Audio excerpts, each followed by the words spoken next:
పక్షి పాటలు పల్లె గగనంలో, అక్షల తోరణాలు ప్రకృతి నుంచే, నలుగురు దారులలో జీవన జీవి ఈ తల్లా గాలిలో కదులుతున్నాయి. సద్గురు యోగి చూపిన దారి, జ్ఞానది దీపం వెలిగించేవాడు, ప్రకృతి చింతనల్లో శాంతిని సందేశంగా. అండి, సో సర్కార్ ఎక్స్ప్రెస్ ఛానల్ ప్రేక్షకులకి ఈరోజు ఒక చక్కని విషయాన్ని తెలియజేస్తున్నాము.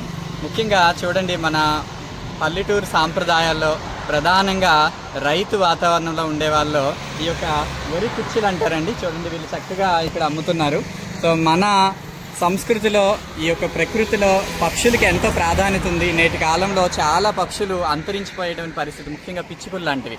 సో ఇట్లాంటి వరి కుర్చీల్ని మన ఇంటి దగ్గర ఎదురుగా కట్టుకోవడం వల్ల చూడండి, ఇక్కడ ఎంత చక్కగా త్వారణంలా కూడా మన ఇంటికి మామిడి త్వారణాలు కట్టుకున్నట్టుగా ఈ వరితో త్వారణాలు ఏర్పాటు చేశారు. అలానే పక్షుల కోసం ఇట్లాగా ఈ వరి కుర్చీని కూడా ఇంటి ముందు కట్టుకుంటూ ఉంటారు. ఇలాంటివి మన భారతీయ సంస్కృతిని ప్రతిబింబిస్తాయి. అలానే మన పల్లె జీవన విధానాన్ని కూడా తెలియజేస్తూ ఉంటాయి. దానితో పాటుగా పక్షులు ప్రేమించే వాళ్ళకి ఇది చక్కని ఒక ఆహ్లాదకరమైనటువంటి, వాటికి మేలు చేసినటువంటి పరిస్థితి కూడా కనిపిస్తూ ఉంటుంది.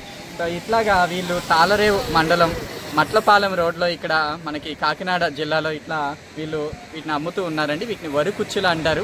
పల్లెటూరులో వీటికి చాలా ప్రాధాన్యత ఉంటుంది. సిటీ వాతావరణంలో నేటి సమాజంలో వీటిని అందరూ మర్చిపోయారు. మరలా వాటిని తెలియజేసేందుకు ఇట్లా వీళ్ళు ఇక్కడ సేల్స్ చేస్తూ ఉన్నారు. చాలా సంతోషం. మేము కూడా ఇక్కడికి వచ్చి తీసుకుంటూ ఉన్నాం. Thank you.